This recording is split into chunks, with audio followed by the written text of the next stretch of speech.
Yes, you read the title of this video correctly. At one point, I was building out my own Arrowverse with all these DC characters and these films within these phases. And at the end of each phase, I had two phases. There was a culmination, a crossover film, if you will. And we're going to go through those films today. We're going to talk about it. So let's get into it. For a long time, I was thinking about making this video. You know what? I'm actually going to make it, and here we are. So we're going to go through it. Each phase has 4 films, and the first 2 films we talk about here in phase 1 actually have completed scripts. They're done. Unfortunately, they never got made. They were just an idea I had where I was obviously a huge fan, still am a huge fan of the Arrowverse, and I wanted to build my own thing. So let's dive in and let's talk about the films. So the first film in phase 1 is Green Arrow and Black Canary, A City in Need. Now, obviously, Green Arrow and Black Canary are in the script. They're in the film, obviously. And I was actually going to be introducing Batwoman in this. And the villain, which we'll see end up later in the phase of this phase 1, is Scarecrow. And it was a big reveal because the idea was for Batwoman to be kind of a surprise in this film, to pop up as a surprise character, and Scarecrow to be revealed as villain, because it's kind of a misdirect. Because you're told who we think the villain is in the script, and if the film ever actually was made, we think it's Count Vertigo. It's actually Scarecrow, and it's gonna be this kind of big reveal, and I was really excited about it because I'm like, this is really cool. Like, it was more on the simpler side, just a bunch of action scenes and introducing obviously Green Arrow, Black Canary, Batwoman, and Scarecrow, this kind of main villain we're going to be kind of following a little bit. And that was kind of my plan for the first film. And then we get into more like deeper story, or at least that's the hope, within the next 2 films before we actually end on the culmination film. And because there's only 4 films in each phase, so that was kind of the thinking. So I was excited, man. I got the script done. I'm like, you know what, it could have more story, but it's an introduction, right, to this universe in terms of this Arrowverse in my idea, in my head. So it was more on the simpler side, but I was really excited about it, like the potential of, it'd be really cool if we could make this one day. So you never know, but probably not. The second film is Batwoman Reign of Black Mask. Understand, this was it planned out and the script was written and everything before Black Mask actually popped up in Batwoman season 2. And I'm not lying. Black Mask was never like rumored or anything. He may have been at one point, but there was no like actual concrete Black Mask is going to be in Batwoman season 2 when I was coming up with this idea. So obviously the story is more involved. Of course, Batwoman was introduced in the first film. This be more of like expanding in her Gotham, and we hear Alfred. There's mention of Bruce, but we don't actually see him. And Batgirl, Barbara, does show up in this, and so you have a Batwoman and a Batgirl, and obviously Black Mask has a major role in it. And we do see some other kind of teases and hints at stuff. There was a subplot with a neighbor of Batwoman that was kind of quirky, kind of goofy, and there's a reveal at the end of the actual script where it's just some big reveal that she's actually pretending to be this quirky, goofy person. She actually knows everything about Kate. And I really didn't have really a plan necessarily of how far that actually goes, because it just kind of reveals that twist at the very end and then the film's over. So it was going to be kind of carried on later was the kind of idea. So there was that one, and that script is actually completed. And after this, there's no more scripts. It was just ideas moving forward from here. But those first 2 films actually have scripts. So yeah, it's unfortunate. Did all that work and it's like, never going to happen. The third film was The Flash, Fastest Man Alive. And this, of course, introduced Barry Allen, Iris West, Caitlin Snow as Killer Frost. So it was going to be Killer Frost, not Caitlin, but just Killer Frost in the story. Reverse Flash was, of course, going to be the main villain. It had to have Reverse Flash in the mix. And the after credit scene, because I have this in the notes here, Green Arrow and Black Canary meet up with Barry to set up the actual culmination film, if you will. So the main focus obviously is Barry, Iris. We have Killer Frost as kind of, I guess, like a second kind of villain. Like I said, there was no script for this. And then Reverse Flash was involved in the mix. So we were going to kind of, jump into that character and then, push along from there in terms of like more we can do down the road potentially if we would have actually started to make these films. So, but obviously I wanted to bring in Barry Allen. It would have been tricky to figure out the CGI and stuff in post and how we actually shoot, but obviously we never got to that point.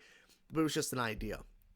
Now you'll see the kind of trend here, but the title of the culmination film, the crossover, if you will, it's Justice, and then there's a subtitle. So it was always Justice, not Justice League, but Justice. And this was called Justice, the City of Fear, obviously because of Scarecrow. The idea was, I think Scarecrow is actually in the Batwoman kind of like towards the end of the film. Scarecrow does pop up and have a conversation with Black Mask. So Scarecrow is in there, and I don't think Scarecrow is actually in the third film, the Flash film. That's more so just setting up Green Arrow and Black Canary meeting up with Barry, and that was kind of the plan there, and Scarecrow wasn't actually really involved, maybe discussed, but not actually shown in the Flash film. But then we have Justice, the City of Fear. Green Arrow, Black Canary, the Flash, Batwoman, Scarecrow, Black Mask, Reverse Flash, a bunch of characters, obviously, it was like a big culmination, and Supergirl and Lex Luthor were going to be introduced in this movie as well. And I had obviously big ambitions, never got to writing the script, but obviously I wanted to bring in a bunch of villains that were working with Scarecrow, including, like I said, Reverse Flash and all that. And then, of course, bringing in Supergirl and Lex Luthor. I had an idea of like what I wanted to do with Supergirl and how I wanted to tie in with Lex and everything else. And I think it would have actually tied into some of the Scarecrow stuff, but I'm not really sure because, like I said, I never actually got into writing the script to understand what I wanted to do. But my thinking was the culmination film, this fourth film in obviously phase one, the culmination crossover event, was going to be actual, like, bigger, obviously with more characters, but actually longer and more story than the other films leading up to it. So the thinking was, okay, we could have had the first three films, obviously, you know, Green Arrow, Black Canary, Flash, and then having Green Arrow, Black Canary, Batwoman, Flash, they'd have been maybe like in the 15 to 20, 25 minute range. These Justice films probably would have been like 45 minutes to an hour. Like, the plan was to make them longer and more in depth. So maybe Supergirl and Lex would have been a cameo or a small little role for both of them, but the idea was to introduce them. So that was the thinking there. Now on to phase two. Phase two of my Arrowverse idea, which this is where it ends, unfortunately, after these 4 films here. So in phase two, the first film was going to be Supergirl, Last Daughter. Supergirl obviously returns, obviously, Lex Luthor. We were going to be introducing Superman in this film and introducing Supergirl's Earth Mother, which I probably would have came up with a different kind of character for her. That's why I didn't go with the idea of like, okay, let's just kind of do the same thing they did on the Supergirl show, but actually find a different character that maybe found her when her pod landed or something. And then General Zod was going to be introduced to kind of see where this is going in terms of like, well, Zod, is that going to be the culmination? Yes. But that was the thinking there. Now, the thinking was, okay, Supergirl was going to be the lead. Superman was going to be introduced. He was going to have a kind of a small role, but it was going to be more so focused on her because of the thinking was in terms of like some small ideas of what I could do with Supergirl and Lex Luthor within the Justice, you know, the City of Fear where they were introduced in that culmination film in phase one. The thinking was there's a reason why they're connected. And obviously Superman, Lex Luthor's connection, we know that from the comics and everything else. But we were going to have something a little bit different in terms of Supergirl and Lex's connection. So that's why she's actually getting the focus of getting a movie versus Superman. But that was my thinking in terms of Supergirl getting that. So the second film is a sequel, The Flash Multiverse. Of course, Barry returns, Iris Killer Frost also returns, and the multiverse is introduced, and then there's an evil speedster named Zoom. And I know like, oh, okay, well, season 2, you have the second film, both bringing Zoom in, so it's like it's kind of carbon copying, and I get that. But my thing is, the way they handled Zoom so well in Flash Season 2, I wanted to incorporate part of that into my story and introduce the multiverse within this continuity. It doesn't mean that, oh my god, we're going to be introducing so much multiverse stuff, and if potentially, if this ever was, these films were made and we continued to make them and everything, and we got into like phases 3, 4, and 5, then we do a bunch of multiverse stuff. But it was just like, okay, it's a possibility, it's a thing we could potentially do. That was my thinking in my head. Like, well, you know, we could go down this route. And obviously Zoom is a great villain, so why not have him in the mix? We could have potentially introduced other characters. Like I said, these are just kind of like rough notes on my phone here from years ago.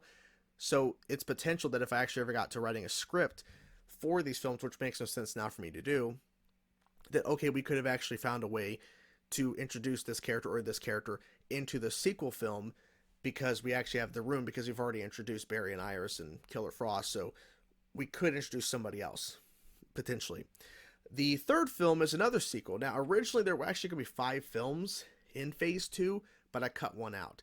And honestly, I don't remember what it was. I think it may have been a Green Arrow and Black Canary sequel, potentially, But honestly, I don't remember, it's been so long. But I originally, there was supposed to be 5 films planned within this, but there's now only 4.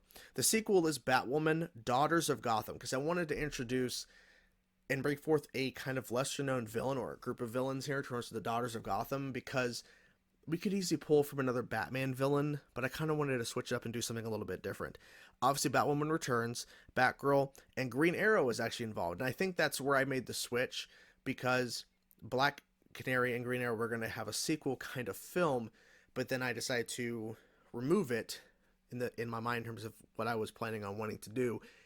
Just kind of planning this all out in my head and everything, and like I said, writing certain scripts for the first 2 films and planning out the idea was that, okay, I was going to incorporate Green Arrow into this somehow, into the story. Maybe not like a big role, but a decent role at least.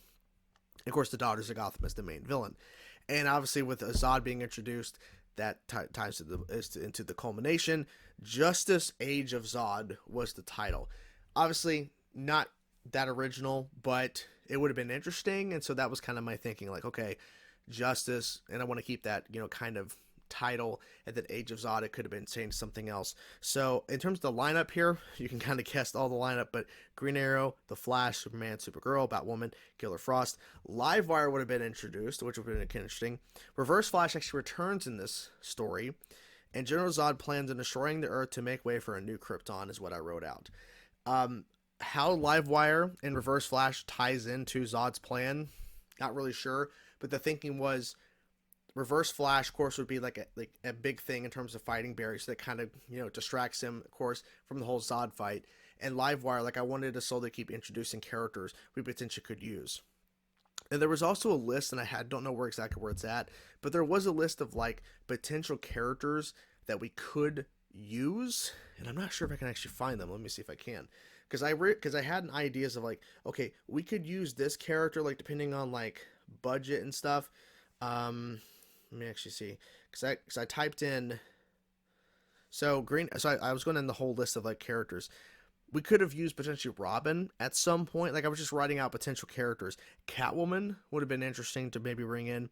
Red Hood, I'm not sure about that, but it's just an idea. Villains, let's see. So Lex Luthor, Dr. Poison would have been interesting. Rain, I did think about Rain at one point for a Supergirl film, potentially. If we ever, like, say if I actually wrote out, like, phase 3, what would that have been? I think Rain would have probably been the villain for maybe the sequel to Supergirl, if I actually was planning on doing it. Deathstroke would have been interesting. Obviously, like, there's, like, just, there's a lot of potential, like, errors and faults you can run into in terms of doing certain characters, but I had a lot of ideas.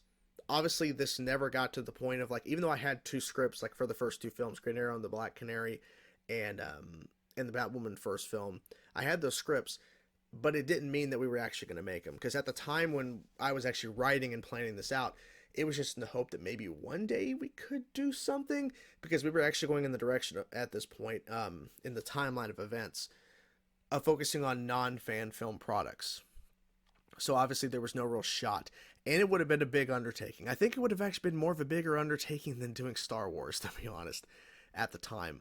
But it was an idea, and it was a grand idea, like a pretty big idea in terms of, seeing all those films and character potentials. It probably would have been a disaster if we did it, but who knows? It could have been maybe fun, at least fun. And I was really, just excited for the idea of, like, oh, this would be really cool if we could do this, right? But yeah, just ideas. And I decided, I want to share it with you guys, just so you guys are aware of what I was potentially working on and everything, because I had a lot of ideas at the time in terms of we were making stuff, and I had these other ideas of scripts and all this. And this was one of those things where I put a lot of time into it, and obviously I knew that it wasn't going to actually be made, like 99% positive it was never going to happen, and obviously it didn't happen. It would have been cool and fun, but at the same time, it would have been really cost effective. It wouldn't actually made sense to do it cost wise, because it cost pretty decent amount of money to get the Jedi and Sith stuff for our Star Wars fan films. I couldn't imagine having to figure out how to purchase. Like, I found ways, like, we can find suits, but in order for us to get, like, somewhat decent stuff, we would have been spending quite a lot of money, and it just wouldn't be cost effective. It really wouldn't have. So yeah, it's unfortunate. But I had a good time coming up with this idea of like what could have been, because when I was writing the scripts for the first two films, I was thinking visually in my head how it could look, which obviously it's going to look way better than it actually ends up being. It's because in your head it's like 10 out of 10 masterpiece, but on, you know, actual like shooting day and everything and your actual locations, it's very different. It's very different than what you envisioned. So it's unfortunate it never happened, but it's okay because, you know, not everything has to be made, but it would have been cool. Been cool. But yeah, so that was my idea. What'd you guys think of this? Like, would you have been interested to see some of these come to fruition, some of these ideas or whatever? Let me know your thoughts in the comments below. Hope you guys enjoyed the video. Talk to you guys soon. Peace out.